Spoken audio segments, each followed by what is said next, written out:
Hi everyone. So today we'll talk about the HPC programming language, Chapel. We know it's impossible to cover the whole thing of a programming language like Chapel in one webinar. So today in this webinar, we plan to cover the basic language. So it's just an overview of Chapel base language. So we intend to talk about the parallel solutions, the parallel approach, such as task parallel and data parallel in Chapel in another webinar. My name is Jamie Fu. I'm a HPC consultant at the Shoplet and the Computer Canada.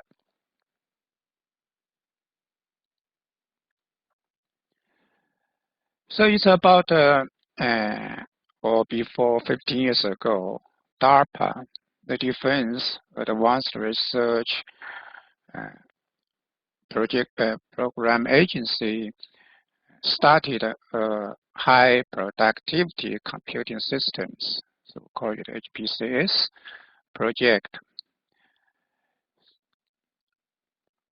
with the goal of developing a new generation of high productivity computing systems. We well know the HPC challenge is a part of that program. So DARPA made initial grants to several key industries like IBM, Cray, HP, Silicon Graphics, and Sun Microsystems at that time. I think the time is pretty much during the years of 2002 to 2010. So as a part of that project, so several companies developed their own parallel program solutions. Cray developed Chapel. That's what we will introduce today. IBM designed X10 specifically for parallel computing using the partition global address space model. Sun Microsoft came up with Fortran. This one was discontinued at some point in time, I think largely because Sun doesn't exist by itself anymore. So in the meantime, we have some other implementations like CAF, the core array Fortran, and the UPC, the Unified Parallel C. So both are extensions of Fortran or C with the goal to increase the productivity for high-performance computing on large-scale parallel machines. Circle once was a shared memory solution developed by MIT. And it doesn't exist by itself as well. So there was one time we called all of them together as HPC languages. I don't know we still use that term or not currently. Obviously, they are not as popular as the traditional Fortran and C with MPI or OpenMP parallel library supports.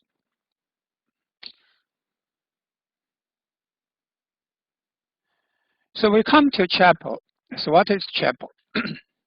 So it's a productive parallel programming language developed by Cray.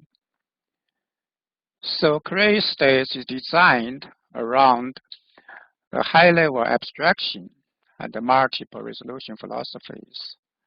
So which means it allows user to incrementally add more detail to their original code prototypes. So it's portable and scalable for large computings. Now it's open sourced and is collaboratively developed by a team and still led by Cray and some others they're interested to contribute. They can do it. So the goal is basically to support general parallel programming, and it says any parallel algorithms on any parallel hardwares, and it makes parallel programming at scale far more productive. Here's what the chapter documentation states. It says chapter aimed to be as programmable as Python, as fast as Fortran, as scalable as MPI or shared memory solution or UPS, as portable as C, as flexible as C++, and as fun as whatever languages, your favorite languages. Well, those statements may be bold statements. However, the principle is in chapter to write code. Well, now you write code with the simplicity and the readability of scripting languages such as Python and MATLAB, while achieving performance comparable to compiled language like C, C++, and Fortran, with the parallel library support such as MPI and OpenMP. So if you want to know the detail of chapter, you can go to chapter's homepage. It's chapter-long.org. So you can find all details, the online documentation about the chapter, and lots of tutorials. And also there is a big hub for you to download, to install your own chapters, and all kinds of examples. There's many lists as well, and you can find who is actually working on it. And since the 2010, so they actually have a booth there at HPC supercomputer conferences there. Okay. Now we're back to the fundamental. Just like C and Fortran, chapter is a compiled language. So chapter source code must be compiled to generate a binary or executable to be run on a computer. So the source code is written in text files with the extension .chpl, and the command to compile the command is chpl. So here is a simple example. Say hello.chpl is the source code. So it only have 2 lines to write hello world. And then you can compare it. So it will generate a binary, so hello, and you can simply run it on the systems if you have chapter installed on your systems. And the compiler chpl allow you to add --fast. So this is basically like in C and other languages. So you indicate the compiler try to optimize the binary to run as fast as possible in a given architecture and on your computer. Okay. So we have 2 versions of chapter on computer Canada clusters, CEDA and GRAM. One is called single local. It's chapter-single. So let's allow chapter to run on single load. But in parallel solutions case, you can use run it on multiple CPUs, but those CPUs are on single load. The other one is the multi-local, is to allow chapter to run on multi-load. So since we don't talk about the parallel approach today, so all the showcase, so we use the chapter-single here. If you want to know how to load a chapter, so you simply type module spider chapter. some on theta and gram, and you can find. So before load chapel, you need to load Nix package and GCC 4.5.4.0. So you load these two modules first, and then you can load the chapel dash single. And you can find which chapels. And you type it, the command, you can find it where it's part of the CVMFS file system. So here, because all the show cases are trivial, so I simply run from the command line. And, however, if you want to test the chapel or run real chapel code, and please follow the rules to run jobs on our clusters. So for interactive jobs or for interactive test jobs, you can use SLOD to ask for the time, and in this case, and for the single sequential one, use one CPU, and the memory you plan to use, and your count. And then the system will schedule you to a node, and then from there, you can start a command interactively from command line. For productive jobs or any long-time run jobs, you can make a batch script, and you can submit the job to the queue. Use sbatch. Assume you have a hello.sh file. You just type sbatch hello.sh. Okay. So here is the basic syntax, and a very simple one.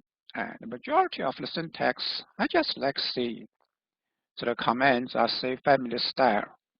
So you can use // for one line command. You can use /stylus type of thing for multiple line commands. The basic printing in chapel, you can use write and use write line, write rn.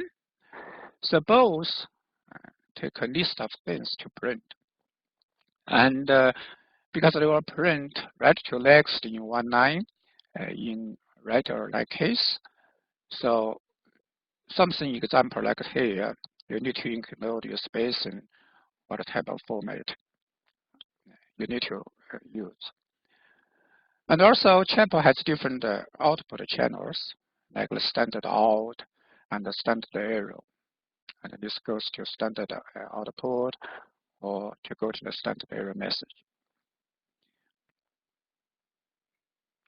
So as with other languages, so variable definition is the basic thing. Variables always come with a name and a type and a value.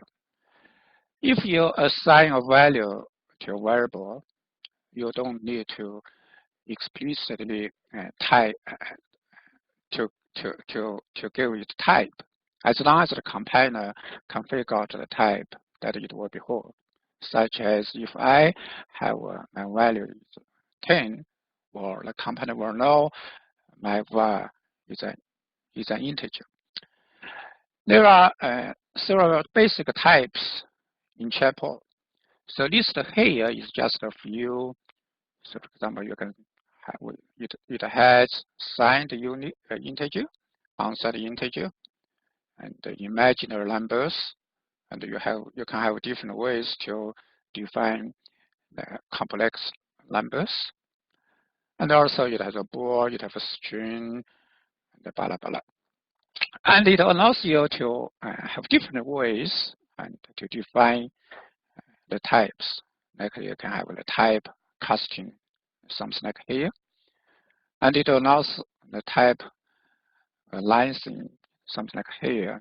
So your type represent, for example, for color, and continue with what type of color. So there is lots of things, and for the variable to assign variables, but not much difference as compared to other languages. And then you can have cost for constant, and also you can define parameters. And that's something like the language as well. And the chap has these things is come with a config, a modifier. So these were if you define a variable or even a constant or a parameter, and with a config modifier, or it will allow you to manipulate the values at some time. For example, for the variable and the constant, it will allow you to overwrite or to reset the values at the runtime from command line. And if you use a config param, it will allow you to reset at compile time, such as if the code defines integer as 32-bit, you can actually change it to be 64, for example. So here is a simple example. For example, we have conditions, and we have print out a variable, whatever. So if we compare the code and run it, so the value is here, so the result will something like this. And if we define, because we define the variable as a configured variable, so we can reset the value at the runtime. So if the value is 9, it's give this result. If it's another one, it's give a different result. So this is basically is a demo for how configure variable works. Okay, I think this is something is different from the C and the Fortran. The C and the Fortran exactly static assigned, and not have such a way to change the values at the runtime or the compile time.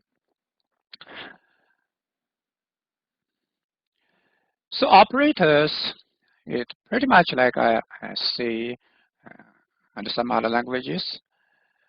Chapel has all kinds of operators. So listed here also just as examples. So the math operators, logic operators, relational operators, bitwise operators, and the compound assignment operators as well, and the swap operators as well. So the difference from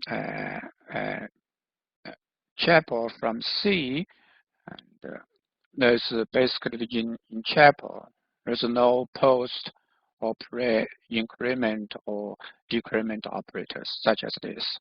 So this is, will come in following. You will see the loop is a totally different style. Okay. The conditions, the control flows are just like many other C family languages. It will now say if and then and if else, else if and else. And so here is basically a few examples for the if comment here. And the while and the do while loop, while and the do loop also behave like, let's say, counterparts. So you have something you can while the conditions will keep going, or you can have a do loop, do while loop as well. After this, it will come with the for loop. So for loop is not like C, but it's much like those in Python, and that it iterate over range. So ranges will come up next page, the next one. Will allow you to define different loop index and iterations.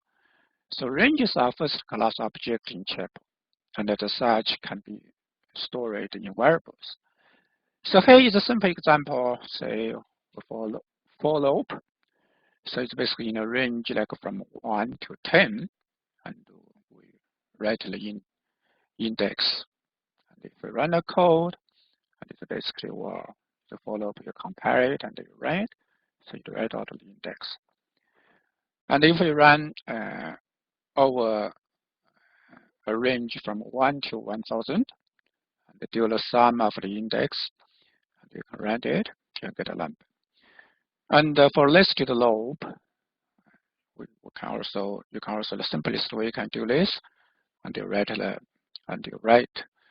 whatever the index lobe, the patterns it will something to list. So for loop is basically the Python style. So this is basically mean a chap will try to make it advantage of existing languages. Whatever better, it will try to use it. So you said the range is an important concept, and for the for loop, and the for loop and arrays both use ranges. And for the arrays, well, it comes with multiple dimensions called domains to define an index set that can be iterated over. So range is single dimension integer indices, and the domain is for two or multi dimensions. So you can have different ways to define a range. And here is a few showcase. So you can define a range from 1 to 10, and you can assign the value to it. And you can say from 2 to 11. And also, you can have the other, you can define empty range, and you can have a range the way the integer bounded or even is unbounded. So if you define a range like start from 1 like this, it basically is from 1 to infinity. And you can have one from negative infinity up to 1. And also range can be strided. And like this is you define range and you stretch it by 2. Or the range can be reversed, and you send that and stretch it by -2. And the range can be determined using a count number as well.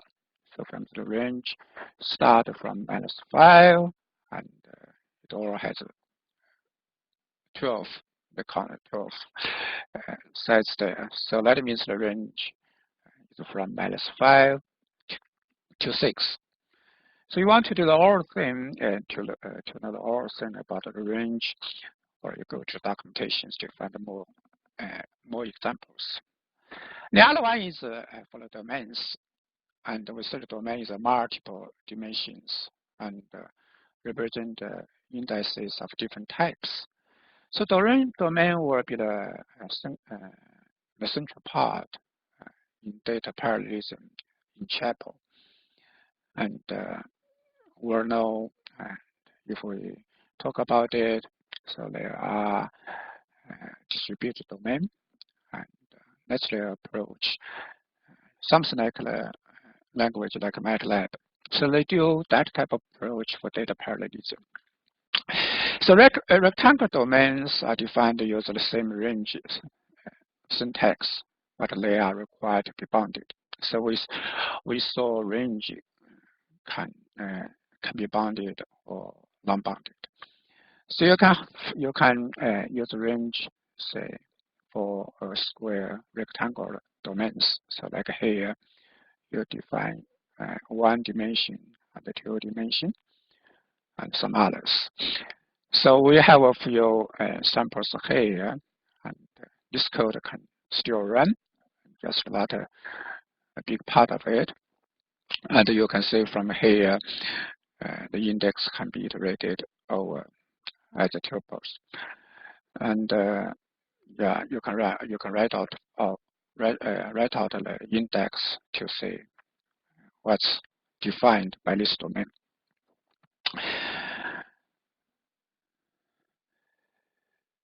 And the associated domains were act like sets. So you can assign the value to it, and you can change the values. And like this, you can define a domain, an empty set of strings, and set as a string set, and you can add value to it, and you can say you can add or remove the strings. You can write it, you can find it, and also associative domains have literal syntax. You can write the syntax. What's that? And both ranges and domains can be sliced to produce a range or domain with the intersections of the index. So from here, you can say if I have a range from 1 to infinity, and another range from negative infinity to 5, for example, or you can combine them, result in your range is from 1 to 5. And also the same thing you can say you can have a domain is 1 dimension or 2 dimensions, and you can have define another domain is the combine of them, combine them both together. So this is called associative domains in Chapel. And then there's arrays, and we know array is always the central part of programming languages. So arrays in Chapel are similar to those of other languages. So their size are defined as domains that represent their indices. So here, if we have this type of domain, and we can define something like this, and we can also define something like this. So they can be accessed using either bracket or parentheses. It's essentially, you can have an array, you can use a loop to iterate it. And you cannot access the array outside of the index. So the index will be not always from 0 to whatever, like the traditional C or Fortran.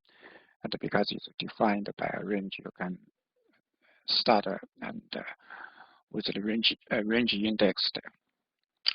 So what here is a showcase for, say, we define a domain, and then use that domain to define an array, and you can have, to play with it and different order or different format, and then we can use a for loop just to have some fun of it. So you can have, say, here use the second dimension of the domain as in the index, and you can work on it, and then you can print out with the loop to print out what's there. So it looks like all works fine, and it's basically like combined together. It's just to show Chapel has this type of components, and, its own features to let you to do the work.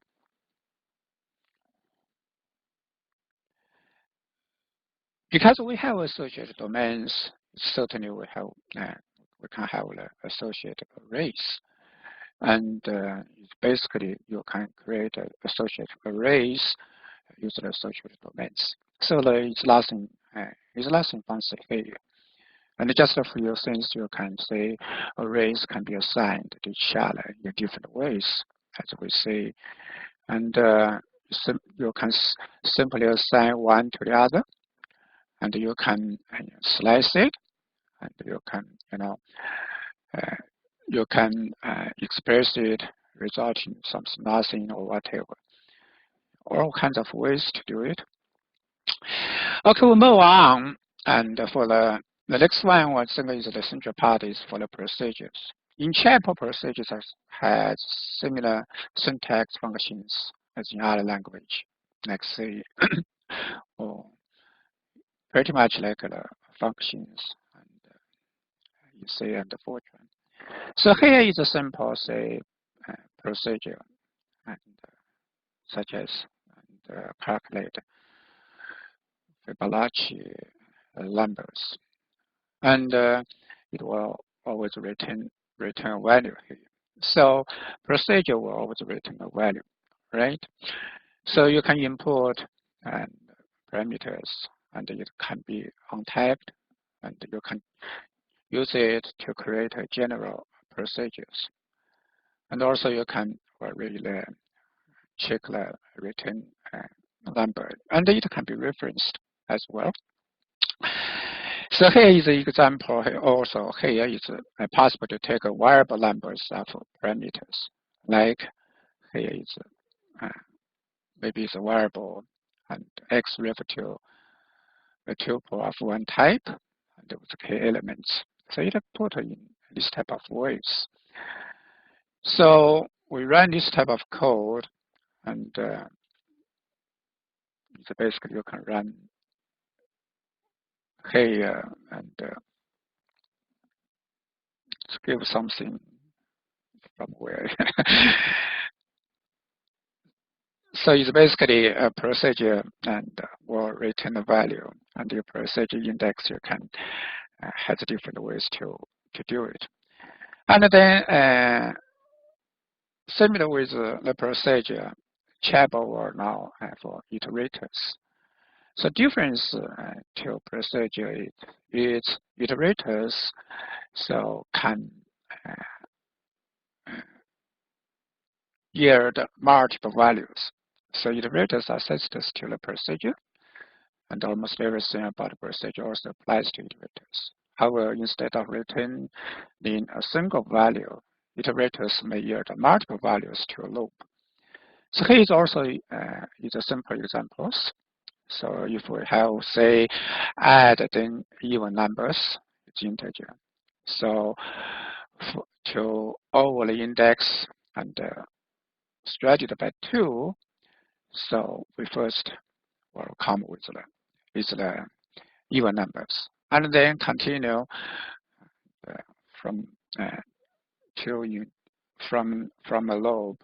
So we come to print out the even numbers, and then if you run this piece of the code, you can say, well, it's basically you run the iterator, which first will here the yield 13579, and the other one will come from 2, 4, 6, 8, 10.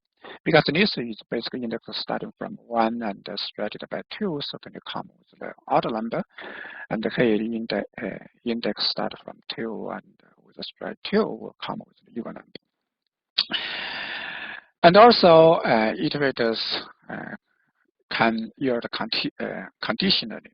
So from this piece of code, you can say, well, basically you can get last thing from it if from we have an integer there, and if we come with the n is 10, for example, and here is from 1 to 10. If we don't have the equal sign, because the n is the index always false, n will not smaller than that index, and then we're not print anything. If I add equal sign, the last index will be equal, and it will print out the last index. So this is this piece of code that should the only last one will be printed. Okay. And then the other is the classes. So this is the concept come from C++ and Java, and you can define classes in Chapel. And classes as with the C++ and Java, it's located on the heap memory. So you can define your classes, and you can have a bunch of procedures or whatever, and then you can call your class, the method you defined, or the procedure you defined with the class. And the other one is I think quite popular in Fortran. You can define your own modules, and you can have your own module. And the module you can use the existing Chapel modules. And for example, if we define a module, our own module, you can use the time modules. It already exists in Chapel. And you can define some others. And it's possible to create arbitrary deep module listed. So you can buy the child modules, and there's a procedure with that module, and you can define something else. And then if you want to you use the module in the main code, it's the same thing. You simply use our modules, and you call the procedures. You can use this reference, or use this basically like you call in the other module methods. Okay, so let's have pretty much an overview of some basic things and the basic language in Chapel. And then we can see a few simple examples, Chapel code. So here is a pi simple code to Chapel code to calculate pi.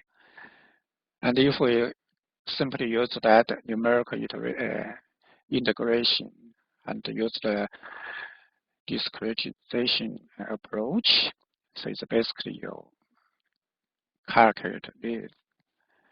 And then you can find the Chapel code nothing different from C code, except for the lobe and the indices here.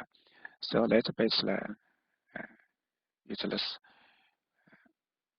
or is the grade you use. You use the number you use, steps you use to calculate pi. So you have a pi, we have a pi, and if we define n as a configure constant, and then we have this variable and the sign, and we basically is one loop to calculate the sum, and we can write the sum.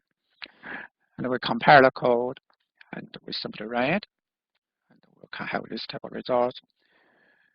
And we can reset the value, and we can get the more fine calculation, the better results we'll get, right? And then the other example is to calculate Fibonacci. So we have these procedures to calculate Fibonacci, the number here. And then we have to calculate, you give your number to calculate its Fibonacci numbers, and you basically write it. So here is basically the return number, whatever you define. And you can write it, say, default, say it's 10 or this, and it's 15, or the number will be different. So this is your procedure. And then you can do the same thing, use the iterator. And then when you do use the iterator, it will allow the code to determine iterators and separate from the lobe. So you can see more things. For example, here we have the iterator that where is Fibonacci iterator. And we have a current next, and we can yield the current, and we go to next, and then continue the index. And then we can print out what the result will be. And here you can see it basically print out all the numbers following until the number 10, right? It's not just like the procedure always return one value. That will be the last one. And then you can have different ways to do this. For example, this is basically the same thing. And in this case, you can allow you to define in different ways for the index and to separate from the lobe. So in this case, basically it's print out the for lobe is basically print out of the top of tuple here. So it's the same thing. This one is the same thing. It's just say show in a lobe. It can use separate iterations, and then will allow you to print out different things. So I think that's pretty much for today. And then the reference here many of the examples come with the Chapel homepage, and this is a tutorial has more than what we use today. And Computer Canada, my colleague Alex at Westgrid has a very good online materials. That's so-called HPC carpentry. You can find it, and I think it's a 4-day tutorial, and run from the basic language all the way go to the parallel approaches using examples. And we intend to talk about that in another webinar. And here is basically a sort of introduction about the approach and the strategy taken by Chapel. So from the step, and there are some benchmarks to compare with Chapel with the traditional MPI and OpenMP approaches. Okay, that's for today. Thank you.